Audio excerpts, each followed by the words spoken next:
Operation Epic Fury is happening as we speak, and I wanted to get this video up as fast as I can to settle everybody's nerves and let you know why I don't think that we have to worry about this being the start of World War III. I'm going to explain all of that and give you the supporting evidence that I have, and then I'm going to give you a little bit of a background about this strike and share some insight and some crazy things that I've seen being spoken on social media, and then give you a little bit of the history of Iran and my first experience, childhood memory with the turmoil where all of this started. I was in 7th grade, and so I'm going to explain all of that in this video, and then we can get a good discussion going. And I know that the title of the channel is Go Political, but we're going to not go political here. This is a time where we got to set the politics aside,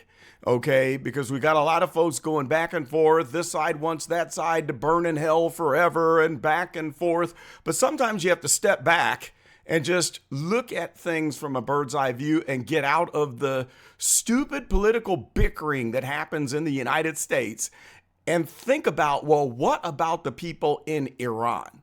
Are they over there bickering back and forth about Democrats versus Republicans? No, they're not. They just want to be free.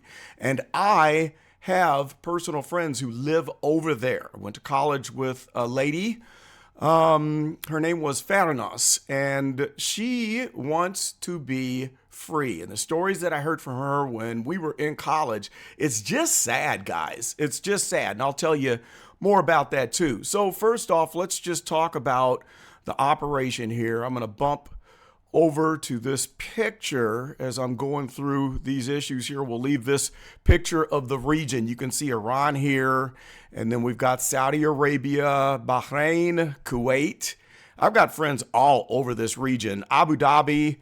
I tell you what, I probably have a good 50 very close personal friends who live in Kuwait, Jordan, Saudi Arabia, the West Bank, Syria, Iraq, a very close friend from Iraq. And then, of course, my Iranian friends and a lot of people that I know. I got one close friend I went to college with in Turkey.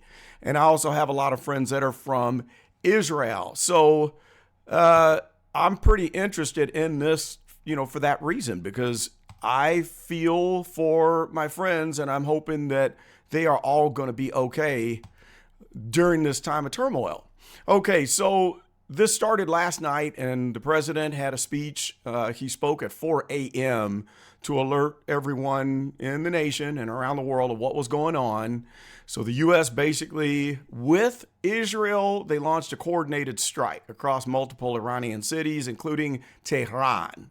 And so the president described it as a major combat operation. All right, nothing small. It's not like they were just trying to take out the facilities that were enriching uranium, which, by the way, the Iranians immediately started to rebuild that.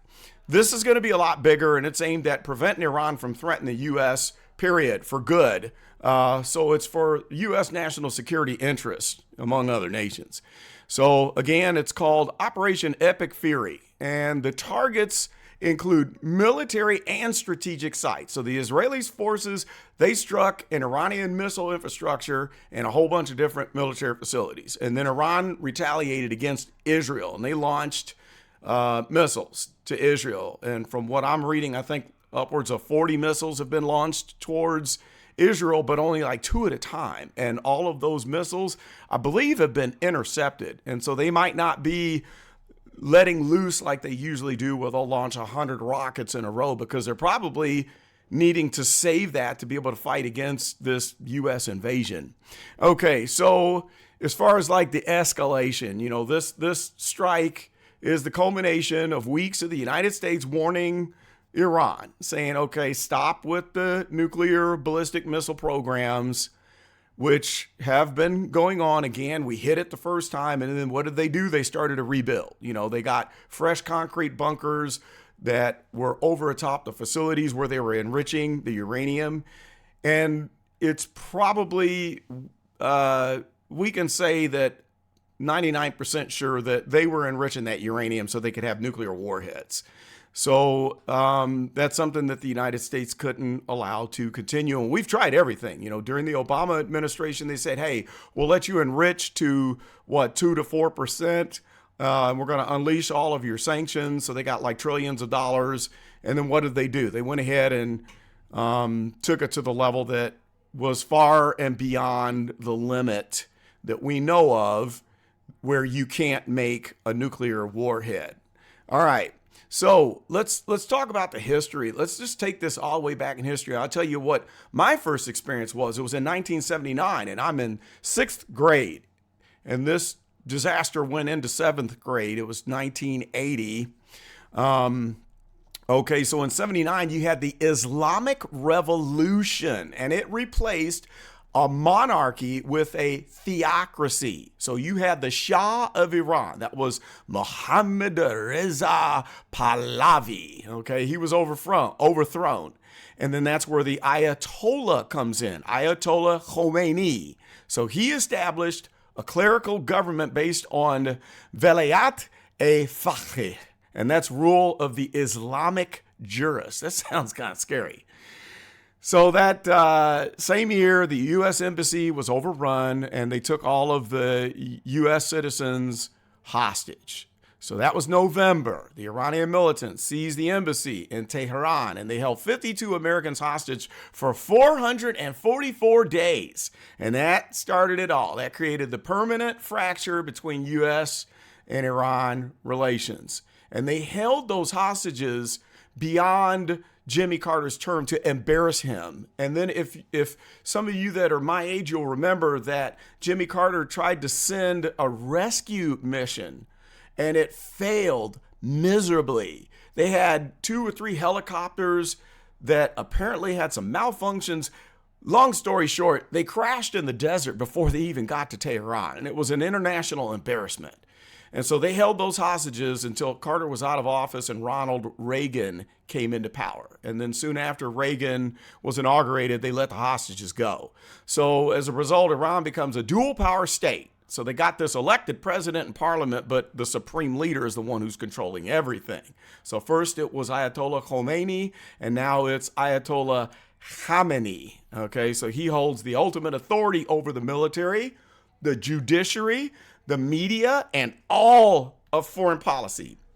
And so then they built up the Revolutionary Guard, the IRGC. That's your parallel military and economic empire of Iran. The IRGC controls major industries, the intelligence operations, and foreign proxy groups. So it's central to Iran's regional influence.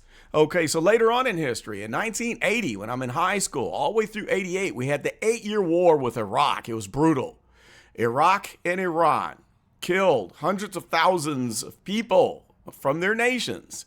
Okay, and so this is what shaped Iran's obsession with the internal security, the missile development, regional resistance. It all started from the Iran-Iraq war. Okay, and I could get into the differences with the religion because you don't have the same, it's not the same Muslim religion. And I'm going to get into that into a minute when I tell you why there's not going to be a World War III out of this, in my opinion.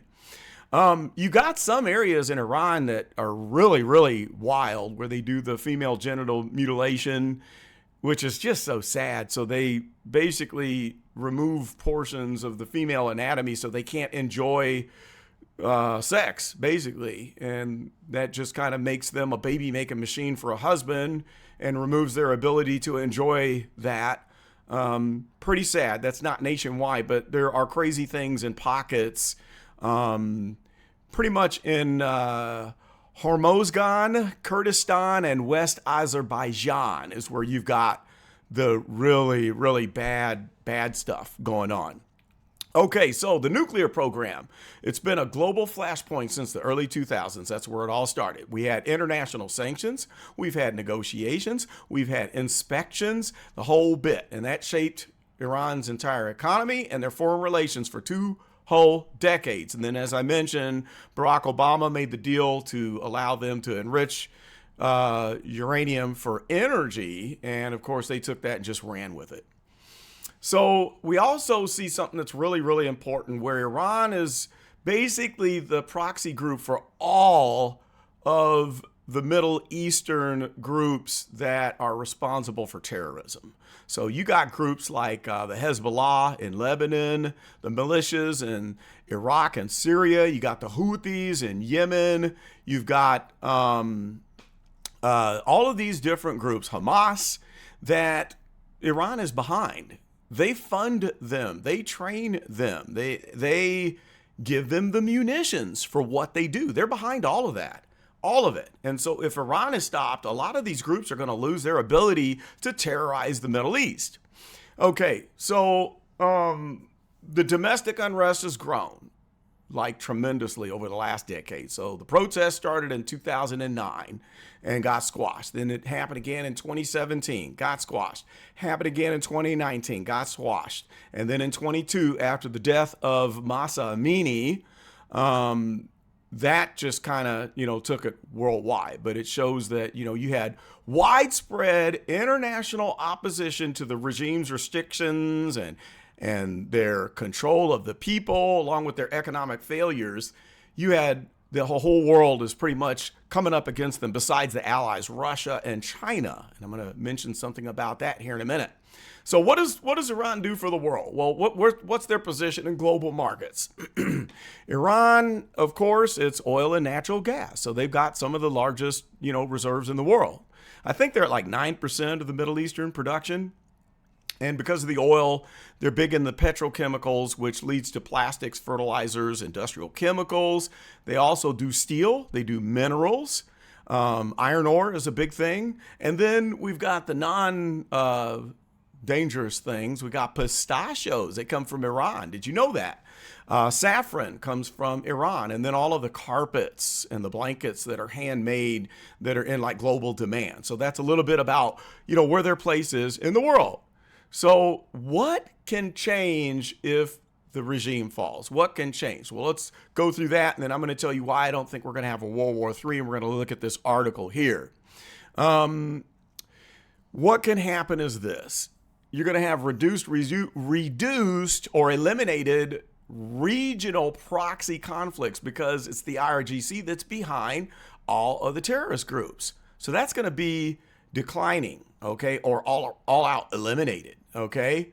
And then Iran will finally re-enter all of the global oil markets, okay, because we've got sanctions on them for everything. There definitely will be, hopefully, improved human rights conditions, especially for women, because we're pushing for, hopefully, elections where they can elect a leader. And a lot of the people of Iran and my friends say that they want a democratic republic. Okay. And so we could see all of the sanctions be lifted. And so that means that Iran will become economically modernized. All right. And then that would normalize the relations with the Western countries. And then it would be greater stability for the whole Persian Gulf shipping lanes, because that affects everything. Okay. So let's go over here to this article. I want to talk about this and the two reasons why I don't think that we're going to be entering into a world war. Reason number one, which is very interesting, is the response from China. So China comes in and says, well, we condemn the U.S. for doing this. They're wrong, and it's important that Iran remains independent and has their own sovereignty, but they're not doing anything. And so then you kind of wonder, well, why? Because Iran is one of the chief assets of China, okay? But they're not stepping in. And there's a reason why they're not stepping in. After what we saw that went down in Venezuela, what happened in Venezuela? Well, we go in to take out the dictator, okay? And Venezuela had all of the top tech, all of the top war tech that China has to offer was in place in Venezuela. And in addition to that, they had a lot of the top Russian war tech, okay? But here comes the U.S., we strike, and guess what? They laid it all to waste. So if Venezuela was equipped with the best of what China had and the best of what Russia had, and then they watch the aircraft carrier come in and the invasion happen and we snatched the leader and we laid all of those systems to waste. I mean, it was expeditious. They shut down their ability to detect the strike and knocked it all out.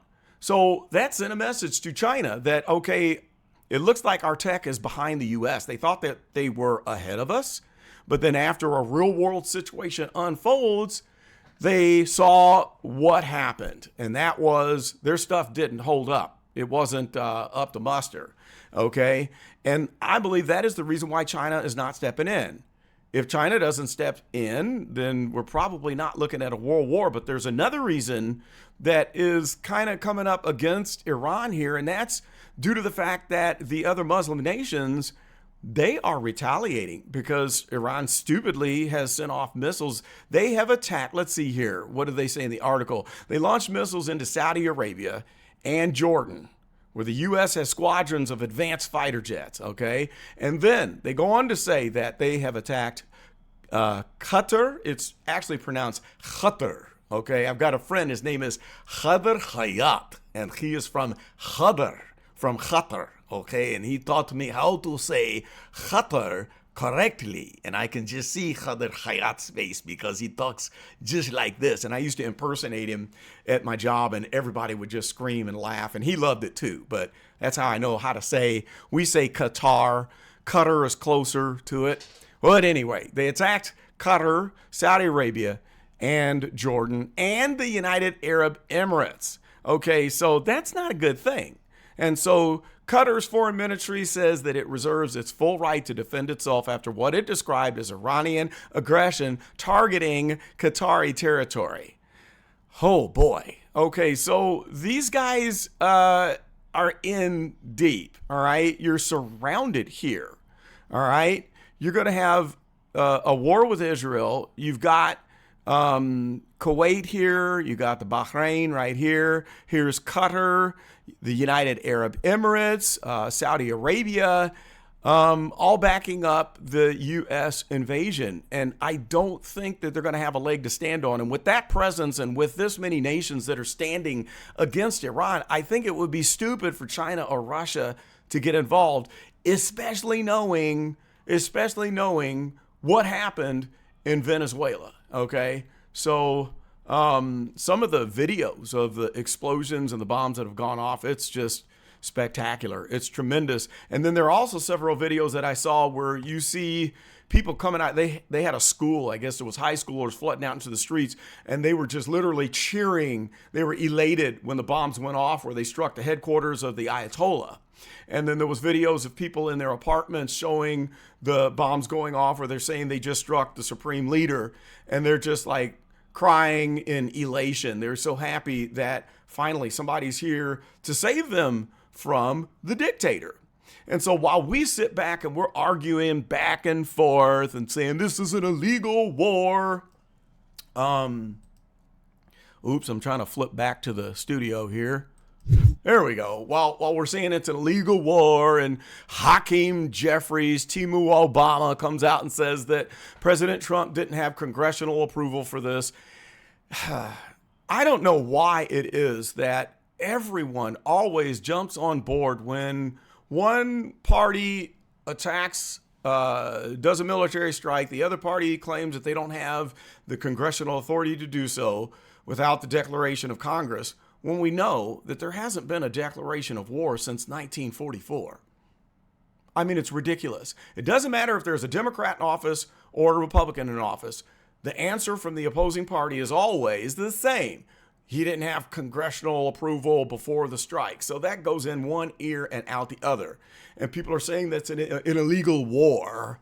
So we can go back and forth and fight and bicker, our little Republican versus Democrat fights. The people in Iran don't care about that. They're not concerned with Republicans versus Democrats. The people in Iran are not plagued with Trump derangement syndrome. The people of Iran, specifically my friends that I know, they want to be free.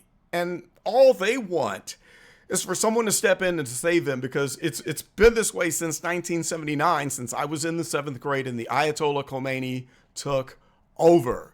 And so since 1979, they've been waiting for someone to step up and help them. And the world has stood by pretty much and just watched this regime grow and terrorize the people of the nation. And it's truly sad. So now we finally get to the point where, okay, this is more serious than just a strike. We're stepping in because we're saying, okay, this is going to be the end of that regime. We're going to do it the right way. And we got the whole region behind us. There is going to be change. Will it last? I don't know. I really don't know. But this is not a time for the political bickering and the back and forth.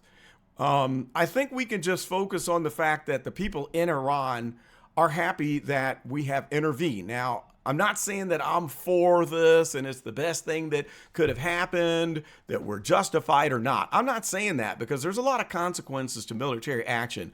All I'm saying is let's set aside the bickering and think about the people who are under the control of a dictator, where we've seen tens of thousands of people lose their lives demonstrating for their freedom. Okay, so I'll keep you posted, but I just wanted to do that and share with you the history of what I know about Iran, and post your comments and we can talk about it in the comments section.